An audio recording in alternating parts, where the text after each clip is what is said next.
All right, thank you all for joining us on the Startup Nation Central IoT Security webinar. My name is Erez Frankel from Startup Nation Central, and I run the Startup Nation Spotlight product. Startup Nation Spotlight is a new and free product by Startup Nation Central that allows you to meet Israeli startups without leaving the comfort of your office. We will elaborate on it at the end of this session. We have a very interesting session for you today. We'll start off with a short introduction to the Israeli cybersecurity ecosystem at large, and then we'll meet 3 selected companies in the IoT security category. Every company will have 10 minutes to present their company, followed by about 5 minutes for Q&A from you, the audience. Please send in your questions, and the speakers will answer after their presentation. So opening our session,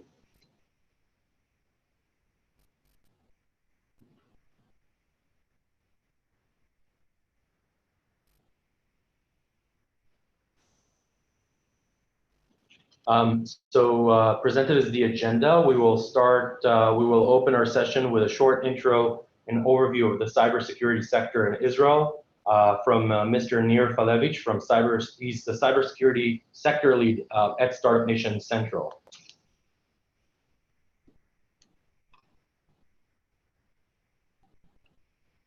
So take it away, Nir. Hi, everybody. My name is Nir Falevich, and I lead the cybersecurity sector at Startup Nation Central. We're just going to wait 1 more minute until we have the presentation. Okay, great. Thank you, Erez. So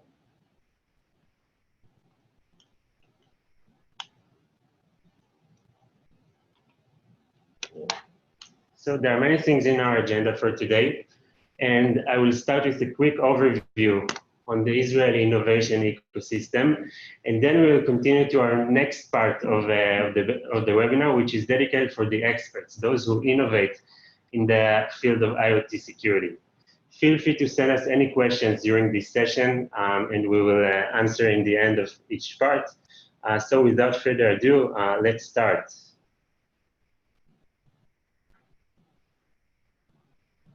Now, Israel is known for its vibrant startup scene, and this perception is backed by the numbers. There are currently over 6,500 innovative companies and startups in Israel, which makes Israel the country with the highest density of startups in the world. And according to the World Economic Forum, Israel is ranked 3rd in global innovation ranking, above countries with well-established industries such as Germany and Japan. Another way to evaluate the strength of this ecosystem is by the amount of venture capital raised. Just a minute.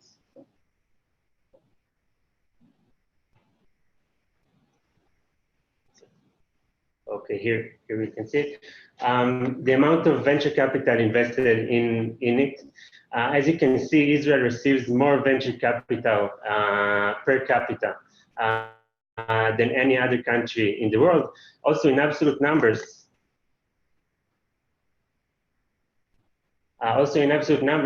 you can see that that Israel raised more investments their companies as Canada and Japan combined. Now there are some great success stories of Israeli companies in the past few years.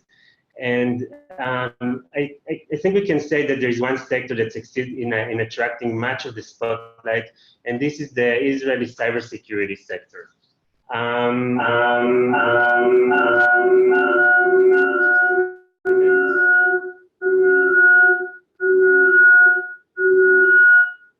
Okay, sorry for that. Just before we dive into cybersecurity in Israel, let's just do a quick recap on what's happening in the domain of cybersecurity in the world. Technology is critical for society, and our reliance on technology escalates. And the implication of it is pretty obvious. More and more aspects of our personal lives not to mention the business processes, get exposed to various risks. And we can see that in the past few years, the damage and potential becomes larger and larger. As we saw what happened to Maersk, one of the largest shipping companies in the world, a year ago during the Not Petya campaign, most of its operation has shut down for a week. Also, what happened to Target a few years ago, the cost of breaches, the financial costs, becomes larger and larger, we can see that in most of the cases in the past few years happened due to the fact that enterprises do not take care of the basics. And a good example of this is what happened to Equifax, the credit scoring agent, the American credit scoring agency, which were prone to a massive data leak that happened because of known vulnerability that wasn't patched in the right time. And we can see more and more of these stories. And if we try to find out what are the trends in what are the most trends up to date to 2018, we can identify a few. First of all, advanced hacking tools and techniques are now accessible to any individual hacker. Second of all, supply chain and the vendors become a much more popular vector of attack for the hackers. Also, the rising number and severity of data breaches and the rapidly increasing adoption of IoT devices, and I think it's a good timing to just to get to understand what is IoT. When I say IoT devices, what do I mean?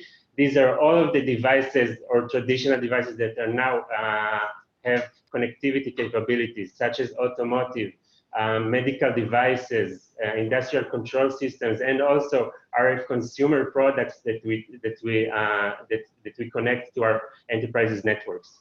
And last thing that we identify is the increasing adoption of public cloud services, which makes the network without a defined perimeter.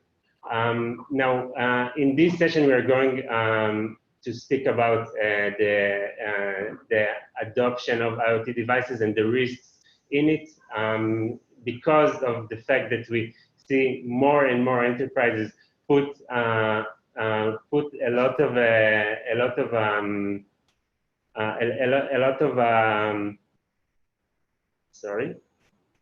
they start to see this risk as a very challenging thing for their companies, and we can see that they try to investigate how to do it. Now, I think that in this situation that you portrayed in this slide and the previous one, it becomes very hard for companies to manage those risks, and they get to an understanding that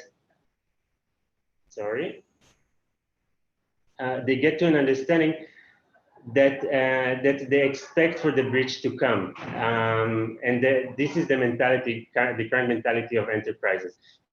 Having said that, we must be innovative and lean on disruptive solutions, both in policy and technology. And I think that Israel is a good place to start digging and to understand what is innovation in cybersecurity. And because of the fact that in the last couple of years, Israel has positioned itself as a pioneer and the world leader in both in policy and technology. We can see it, first of all, in the rising number of active companies, active cybersecurity companies in Israel, 420 active cybersecurity companies. We can add to that 30 cyber R&D centers of some of the largest multinational companies in the world that take advantage of the unique talent they can find in Israel. When we look at the financials, we can see there is a growth in the amount of investments raised by cybersecurity companies in Israel, not only in absolute numbers, but also the share of out of the global investments in cybersecurity becomes larger and larger. And when we try to dive into it and to when we try to see what's happening and what is going on in this vibrant ecosystem, we can identify that that there is one domain or subsector that is currently the largest, and it's the sector of security for connected devices, IoT, and control systems. By the way, in 2017, 1 out of every 3 newly founded companies in Israel was in this domain of IoT security, and it crossed the size of the traditional network security, which for years was the largest subsector active in Israel. Now there are currently 80 IoT security companies active in Israel, both in the we can say the macro levels of IoT security, for example, enterprise IoT security and security for IoT devices, but also in some more of the niche domain, for example, for medical devices, consumer IoT security, automotive, and also one of the most vibrant domain, it's the industrial control systems, where we can see a lot of companies innovative in this domain. Now for our next part, we're going to see 3 of these companies, Trappix, Axonius, and SecureThings. Just to wrap it up, if you would like to read more about cybersecurity in Israel, you're invited to read our report that we published a few months ago. I think that Erez will also send you a link for this report. Okay, let's continue. Thank you very much.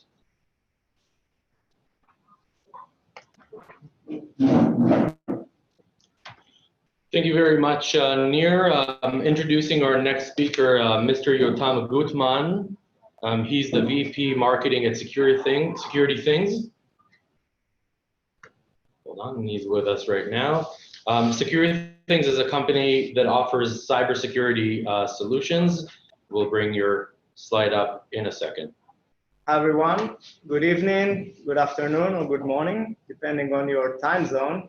It's early evening here in Israel, and I'd like to thank the guys from Startup Central for hosting us tonight. You will hear 3 presentations from myself and 2 colleagues of mine from the industry, showing just how diversified IoT security has become in a very short time span. My name is Yotam Gutman. I'm heading the marketing activities at Security Things. We're an IoT security company.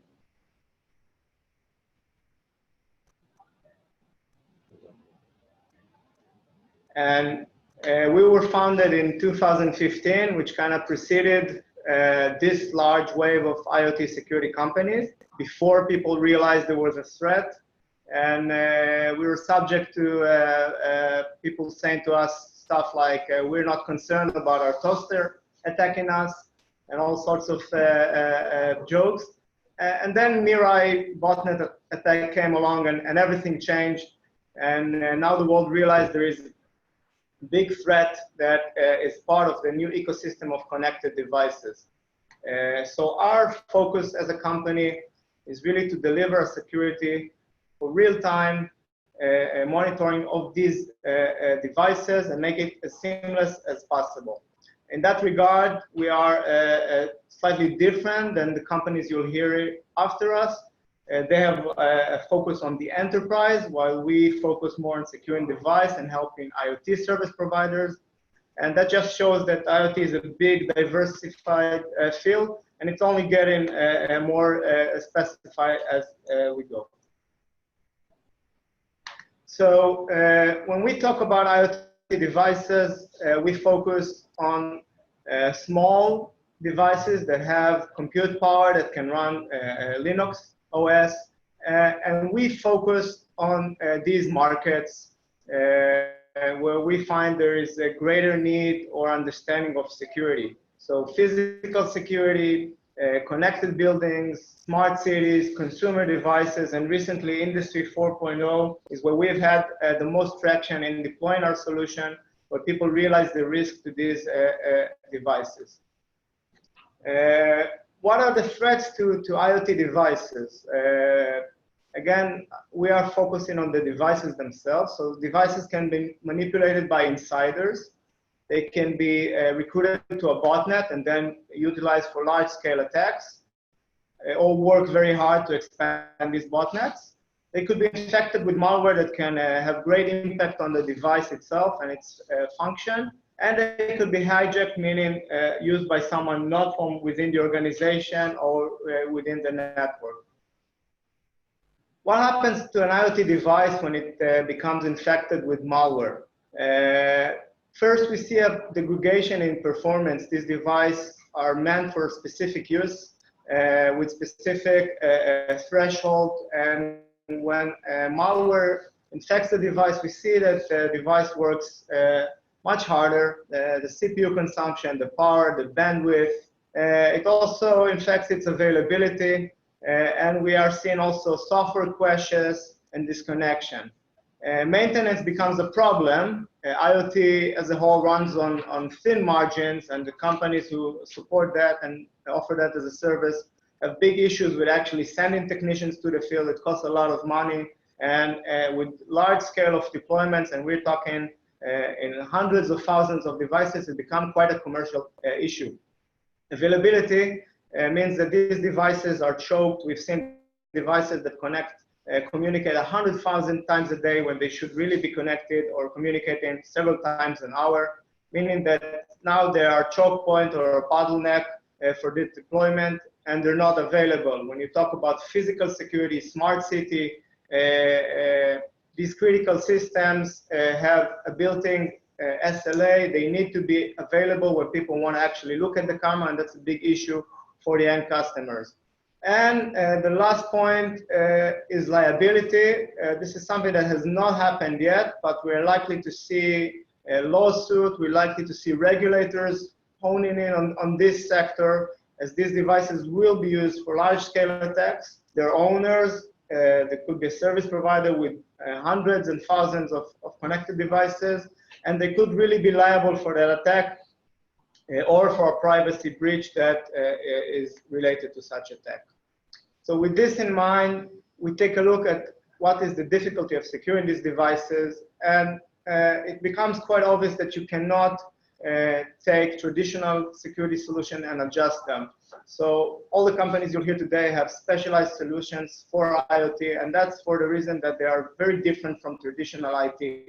They are remotely managed, they have very little compute, they're part of a large array that is greatly impacted by scale and performance. So it's not like you can take a regular antivirus or an endpoint security and simply deploy it on these devices. You probably could on some of them, but it'd be very more expensive, and that's another big issue. So what we're focusing is what we call the IDSM, IoT Devices Security Management. And in that regard, we are focusing on monitoring the activity on the device. I will explain how we actually deploy our solution to the devices. We then take this information, analyze it, and detect attacks in real time, as well as other less obvious forms of malicious activities, such as insider abuse. And then we help the end customer mitigate the problem by the means that it has. The greatest challenge that we've encountered for a long time was how to get these agents to the device. They're lightweight, so they build not to impact the performance on the device, but getting them there was a challenge. And we realized that we have to work with the existing infrastructure. So for instance, with video surveillance, which is one of our largest verticals, we are now able to deploy that agent through the console that manages these devices. It's called a Video Management System, or VMS. And we actually deploy the agent through that software and then route the data back to our cloud infrastructure where all the heavy processing takes place. This means that for all intents and purposes, the deployment is unaffected by this activity. We then apply rule-based decisions and analytics, and that also allows us to provide this as a managed service.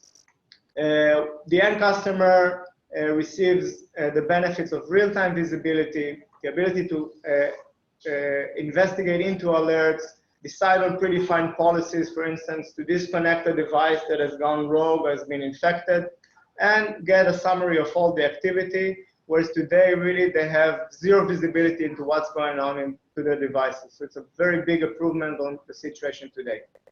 The problems that we encountered is that our clients have big gap in manpower, and therefore, to overcome that, we offer our technology as a managed service in which we provide an IoT-specific SOC where all the devices are being monitored, and that allows customer really very quick adoption of the solution. They really don't have to have specialized personnel. Nor do I think that these people really exist in the world. We know that there's a big shortage of IT security personnel, and in IoT, we believe it's even worse.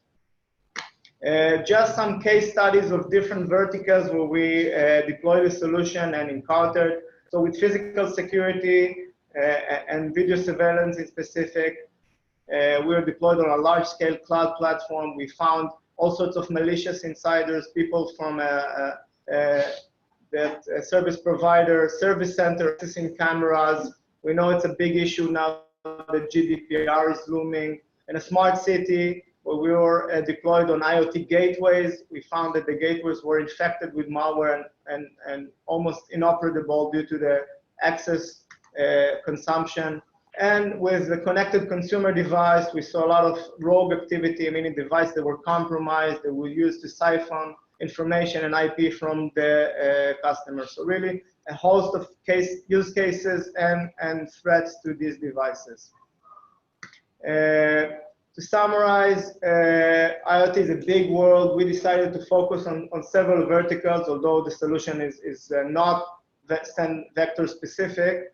It was important for us to realize where the need is already in existence and where customers are willing to pay for security. We go and approach that market through system integrators, device management platforms, the actual manufacturers of the device, because we realize that the end customers today are still kind of in the dark about the need and the need for paying for security. And we have a very rapid adoption and growth of our company due to that success. If you have any questions for me, please feel free to send them later. It's been a pleasure being with you tonight. Thank you. All right, thank you, Yotam. And introducing, there are no questions currently, so as they come, we will bring them up. So introducing Mr. Ori Bach, VP of Product and Marketing at TrapX Security. TrapX Security deals with automated deception-based cybersecurity solution. And Ori is already sitting on the hot seat, and we'll pull up your presentation in a minute. Thank you very much, Erez. So as Erez mentioned, TrapX Security has been around since 2012. We deal in an approach to cyber called deception. It has broader implications than IoT, but today I'll talk about what we can do for enterprise security as it relates to IoT. And if any of you have questions after this, happy to take them on the call. And if time is not sufficient, please feel free to email me at ori@trapx.com or follow us on Twitter at TrapX Security. Some of you may be already familiar with TrapX. We've been around for about 6 years. Maybe you've seen some of our research or publications. If you've not, we have our R&D and product out of Israel, but also coverage in the US. We've got a number of offices there, as well as in the UK and Mexico. And we're backed by Intel Capital, as well as BRM, the guys that initially backed Checkpoint. Throughout the years, we've accumulated over 300 customers. All of them have one thing in common. They really care about security, and they're looking to get ahead of the problem and not just manage the problem. One of the things you need to do today if you're looking to get ahead of the problem is get ahead of the problem of IoT security. And I'll talk about how we can cover that in the context of enterprise security. If any of you are following Gartner, Frost & Sullivan, there are also some pretty good reports covering both TrapX as well as the space in general.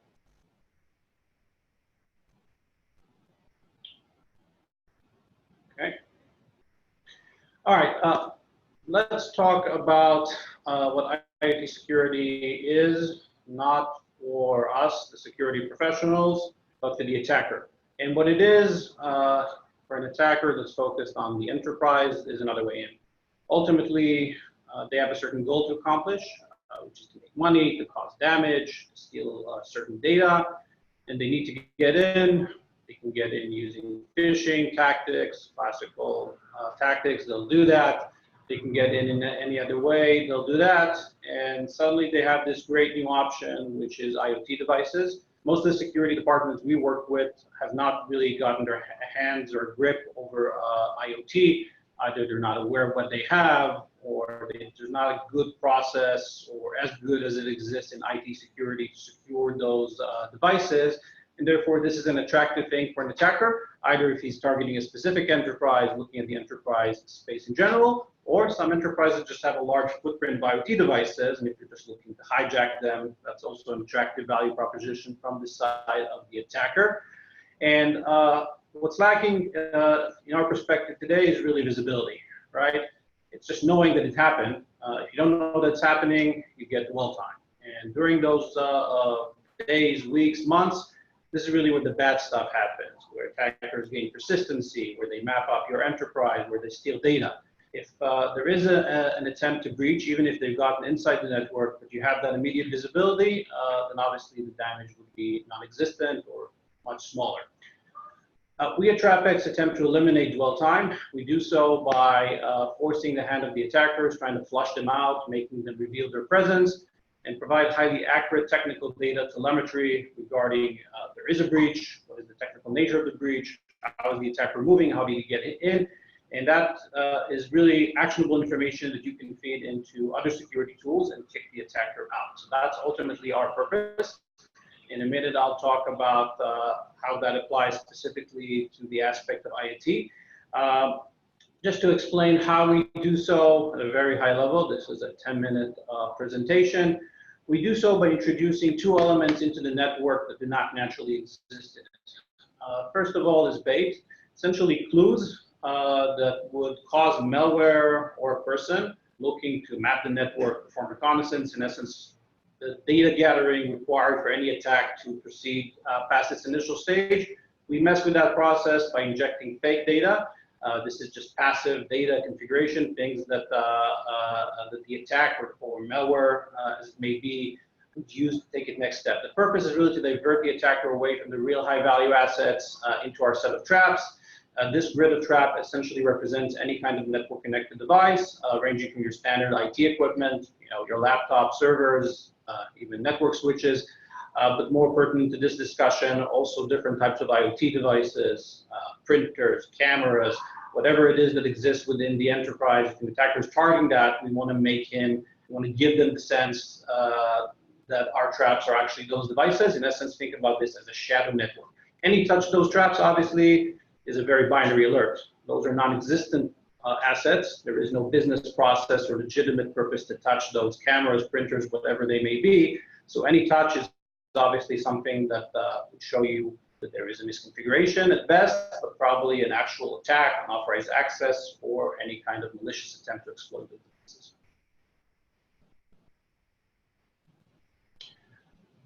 How do we actually create those traps, and how do we create traps that look like IoT devices? If you look at IT equipment, and maybe some of you are familiar with the concept of honeypots, you can create a virtual machine and maybe kind of create a honeypot of it. That doesn't really work for the space of IoT. Our technology, our patented technology, is really the ability to scan those devices passively from the outside and create a trap camouflage of those devices. And this would, of course, include things like the GUI that we're showing, but also how it responds to scans, how it communicates the network, the CLI. So we're kind of making a facade. We're deploying a number of those traps out there, and to the attacker, they look like this whole IoT network. So if he's trying to map out the network, trying to explode those devices, we kind of have this shadow network alongside with the real network, and we can make it different, less secure, more secure than the real network, kind of make it interesting for the attacker. That really helps us provide that visibility. In essence, we're protecting a device, not by interfering with that device or putting anything on that device, but actually by creating a copy of that device. And that copy is this kind of blank piece of paper that nobody's supposed to touch. If anybody's writing on it, that's an interesting thing. Why is he doing that? This is not a real asset within the enterprise.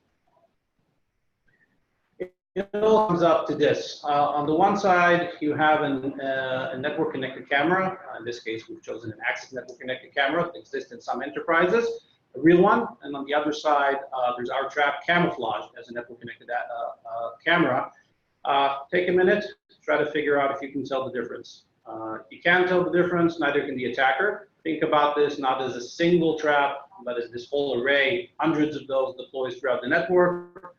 In reality, the left one is our trap and the right one is real, but they look exactly the same. They perform exactly the same. They respond to various types of exploits and scans exactly the same. And this is really the level of credibility that we're able to create out there. With malware, it may be fairly easy. With a human being, obviously, you need to have a high level of credibility. This was obviously an example. Throughout the years, we've created things that look like SCADA controllers within the context of some of our industrial customers, things that look like cameras, more from a corporate or office perspective. Even we've had a customer that was concerned about attacks against their infrastructure of smart lights. There are actual attack vectors of something called a lights out attack, where you can actually hack those devices. And ultimately, you need to figure out, it doesn't really matter what this device physically does. It's an operating system. It's an attack surface. It can be exploited, it can be taken over. It could be a way to get into the enterprise. It could be a way to map out the enterprise. And it could also be just another thing that the attackers now has part of their bot network. It's another device that they're controlling. And being able to provide those copies, this shadow network, is actually a really useful tool to provide visibility. The simplest thing that we do when we show customers, we just expose a couple of those to the intranet, and suddenly you see hundreds of attacks coming in. That kind of shows you what would happen if you have a firewall misconfiguration. What happens if you have an attacker inside the network. A lot of them are vulnerable. A lot of them are not patched. As the previous speaker talked about, it is a challenge actually maintaining security for those devices. Gartner has also written a pretty good report which references some of the things I'm talking about. They leverage some of our customers. It's called Applying Deception Technology to Detect, to Improve Threat Detection. And they really talked about this from a perspective of not just what is the value in terms of what alerts or telemetry you can provide, but it's about frictionless deployment. In essence, it's the ability to protect an environment without changing anything about the network topology, without actually messing with the devices. And that's a useful thing because the world of IoT especially is so diverse, right? You're getting those devices, they may be a black box that you can't touch, they may have various types of flavors, maybe the business is adopting things and security is not even aware of that. So this ability to come in from the outside, create that shadow network, get that visibility is actually very attractive, a very quick win in terms of finding out what's happening in the network. Also, specifically for TrapX, we've built a set of integrations that will allow you to automatically contain the breach. In essence, there are good tools out there, such as firewalls, endpoint detection and response solution, EDRs, in some cases, and network access control that actually will allow you, once you've detected this attack, once you've detected this problem, to actually isolate. We've built a set of integrations, and we also have the ability to deploy those traps at scale, which is important if you're looking at a very large, diverse, maybe distributed enterprise.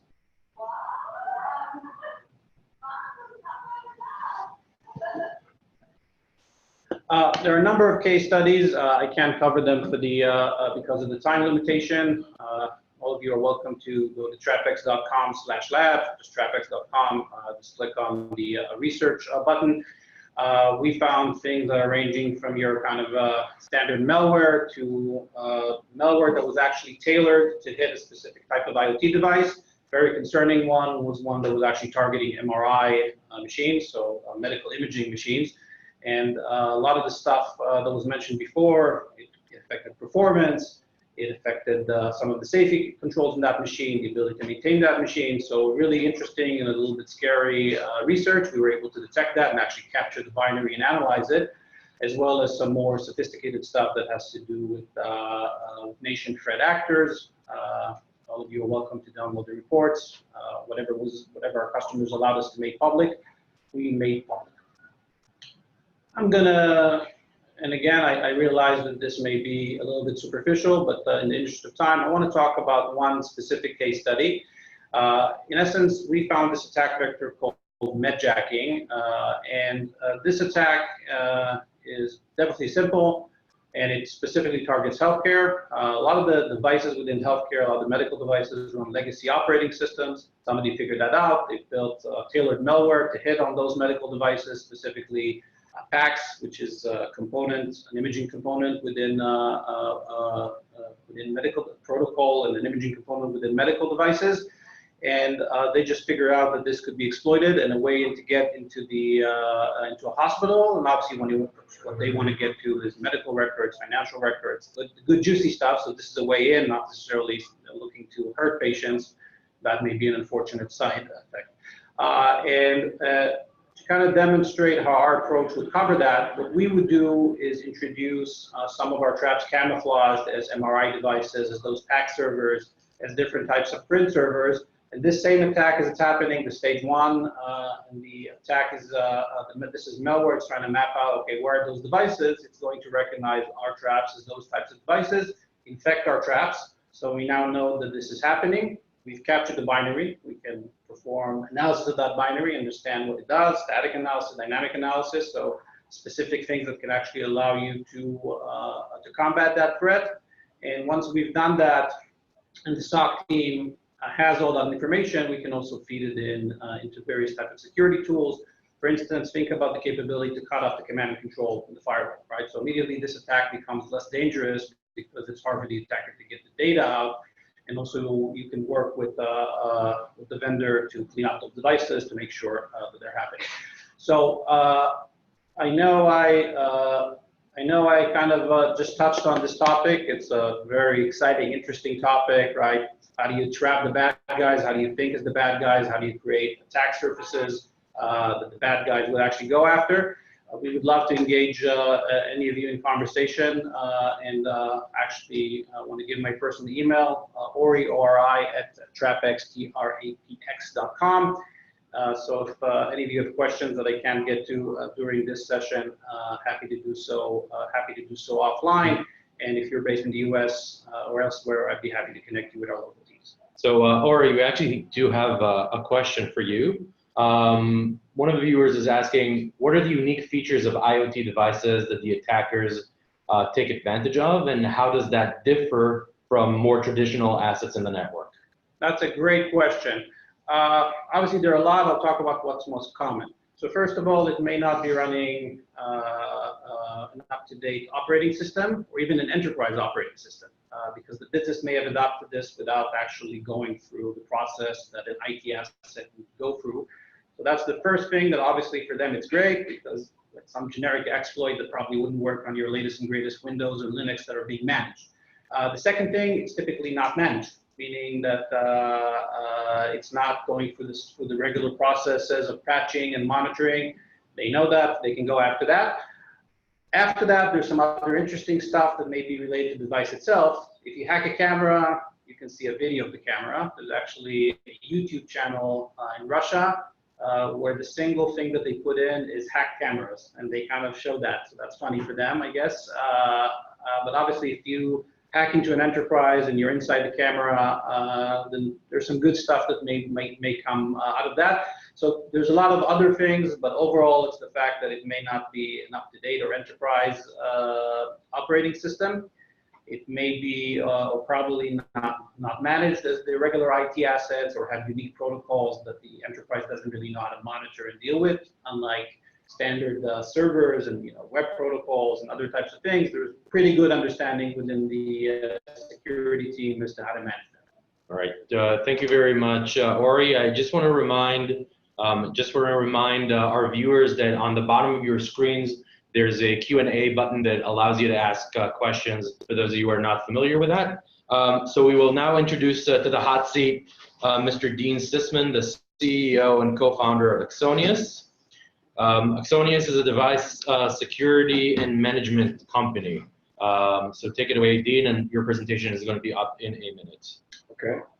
Hey guys, thank you for having me and watching the webinar. I'm the last company here, so I have the benefit of no more technical issues or background noise, hopefully. But you guys could probably have the least amount of attention span at this point. So I hope I'm still as interesting as the other companies.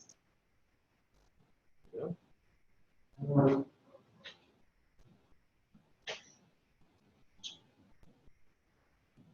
All right, so I don't want to go into too much detail. I've never had a person tell me, give me some more slides or show me more PowerPoint stuff. So basically we'll talk about why we solve what we solve, how we do it, and then pretty much show you how it works in the product setting. So like we've discussed here over IoT in general, the lives of IT and security professionals really changed dramatically over the past few years. Mostly because of the numbers and types of devices that there are in enterprises now and in the enterprise environment. These are things that are always on, anybody can bring into the network, and they're never part of the existing device onboarding situation. And one of the great examples that we like to give is what happens if tomorrow your purchasing department decides that they want to have Alexa in every conference room.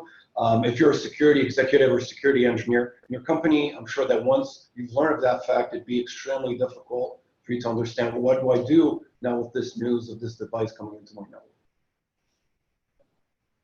network? And the most interesting part is that these devices, they're fairly new, so there's really no processes or no infrastructure in place to decide how is this supposed to be controlled or how is this supposed to be managed. That presents very much new types of challenges. Now, I love this tweet. It doesn't have anything specifically to do with IoT, but it's by this guy called Jim Schwartz, a great incident response guy, and basically just goes to show how difficult it is just to understand how many devices do you have in your environment when you're just trying to understand the most basic part of it, which is the number, right? And obviously, if you don't know the number of devices you have, it's not possible to know, do they meet the most basic security policies that you want, IoT included in this problem. And while we understand that the security space is very, very loaded with technologies and innovation and security, like stuff like my previous presenters of deception, big data, AI, there's still this really weird situation where if you're a security engineer, security executive, and we ask our customers and our partners, how many devices do you have? It's a very, very difficult question to answer. And as time grows, this becomes an even more and more difficult question to answer. And obviously, if you don't know that, it's very difficult to say how secure we are. Now, Axonius's philosophy around this is that you already have many, many different solutions in your environment that hold some sort of device information, right? You have the asset systems, which look at devices as assets. You have the network systems, which look at network traffic and try to understand what that device is. These are like NAC and vulnerability assessment or network scanning solutions.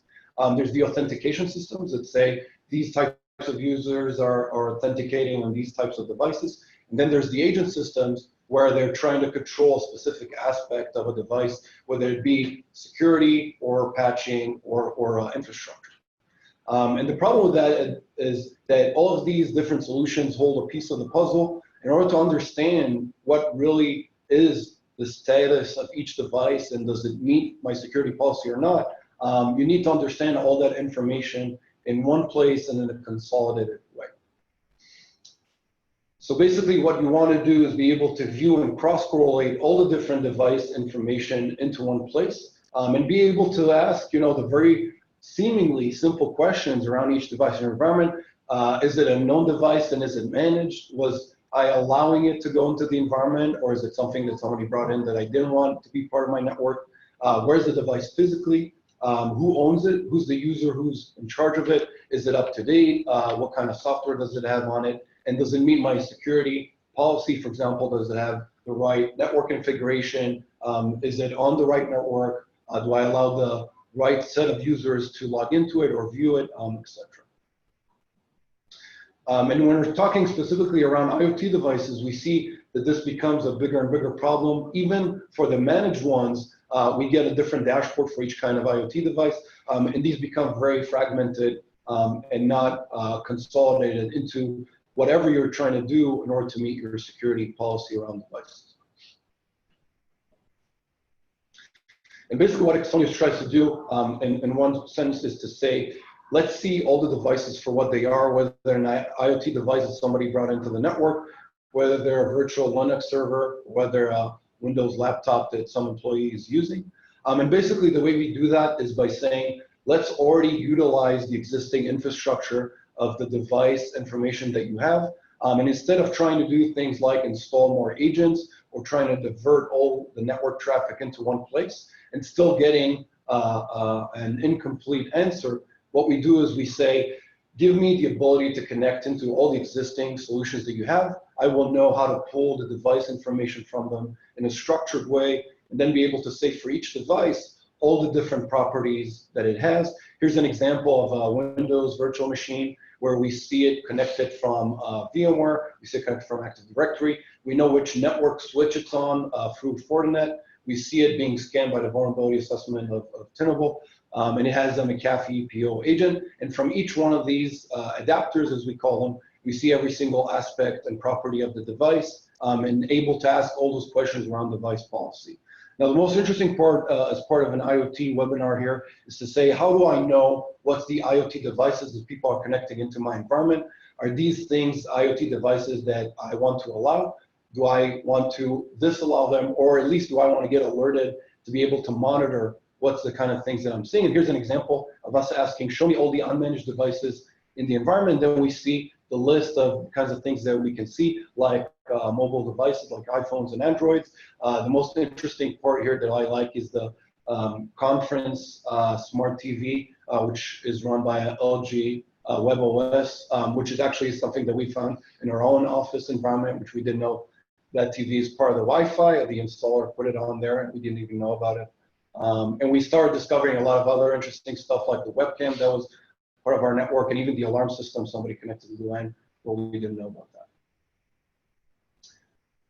And besides just knowing from a network perspective what's connected to those switches that were integrated as adapters, we also know from other aspects information around that IoT device. So for example, if you have a vulnerability assessment scanner and it was scanned by that solution, we can tie that into which network it's on, tell you which ones have been scanned or haven't. And the most important part is also be able to filter out all the devices that aren't really physical BYOD things that have been brought into the network, like virtual machines that people are spinning up, or cloud networks that people are VPCing into your environment. And just another thing that we do is we always ask interesting security questions around devices in a very generic way. We don't try and do any kind of anomaly detection or behavioral analytics or anything like that. Just basic questions around, is this device meeting the generically practiced security situation? This is an example of a company that we were working for, a very large conglomerate with over 150,000 employees. This is an example we like to give that isn't IoT, but it works the same way for IoT devices, where we found very insecure users just from the fact that these were hidden within the depths of their user identity access management system. This is true for any kind of network that we onboard. And there was very quick. It took us within a few hours. We saw the entire environment just through the power of connecting adapters. Here's another more detail around what we can see for each type of user or each type of device. And the real goal is to say any kind of property that you already have stored in your environment. For example, what kind of patches are installed on the device, what kind of endpoint protection is installed on it. But for IoT, more, is it something that I onboarded through my MDM? Is it just something that somebody brought on the network? Is it part of my guest network versus my corporate network? And one of the examples that we found was in one of our customers' environments, we saw Raspberry Pi within their data center network, which was something that they saw as part of their scanning tools all the time. But the ability to understand it's part of the data center network and shouldn't be there is something that was not obvious until they really used the view aspect of what Exonius was gathering. And by the way, the end result of understanding why that Raspberry Pi was there is because somebody wanted to test some kind of solution, left the Raspberry Pi there, and nobody knew about it for more than a year until we saw it through the network searches. And then there's a question of, well, how deep do you go into IoT devices and how do you really use the IoT aspect of the solution? And this is a great example that we have one of our customers. They're a medical device manufacturer where their devices are actually pumps that you use through a Wi-Fi connection you can remotely control. And basically what we did for them is integrate their APIs as an adapter in our system. It was very quick, took us a few days. And then basically we're able to consolidate the management and security of those devices as well, not only just the IT environment that they have.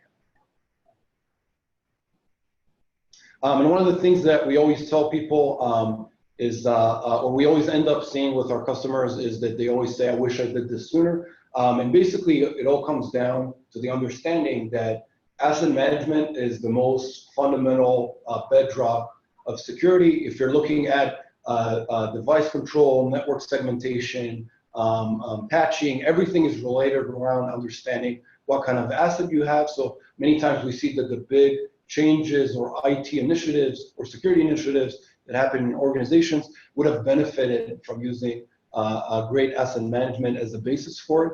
And that's why we hear it a lot.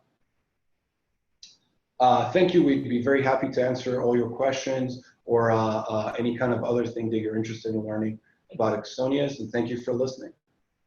So thank you very much, Dean. I'll set you free in a minute. So again, reminding our viewers that you are able to ask questions through the button on the bottom of your screen. So carrying on now, we want to introduce you to our newest product called Startup Nation Spotlight. It's on the screen right now. So Startup Nation Spotlight is a free, low-impact, high-value service that lets your organization easily search, find, and schedule a private online meeting with Israeli startup companies that are of interest to you. In 3 easy steps, you can meet Israeli startups for free. Number one, once you're on the platform, and obviously you will all be invited and get an invitation to that, you can select and define the sectors and subcategories of innovation that are most interesting to your organization or more relevant to your organization. After you do so, we will provide you with a vetted list of companies from which you can select those you wish to meet online. And again, these are companies that are fitting in the criteria that you have supplied us with. And the next step after that is that we will facilitate a live online meeting between you and the selected companies. So in essence, you can have the experience of this webinar, meeting Israeli startups, meeting Israeli companies that you can personally select on a one-on-one meeting between you and them through the system. Shortly, we will send all of you an invitation to the IoT security part of the platform. And once you are on it, you will be able to choose the most relevant categories for you. And we do hope that you use this platform to connect with more Israeli startups. So at this point, I would like to thank our speakers, Nir from Startup Nation Central, Yotam from Security Things, Ori from Trapec Security, and Dean from Exonius. In a few days, our viewers, you will all receive the contact information of the presenting companies. We encourage you to reach out and connect with them and learn more about what they can do for your respective organizations. Thank you to our viewers, and goodbye.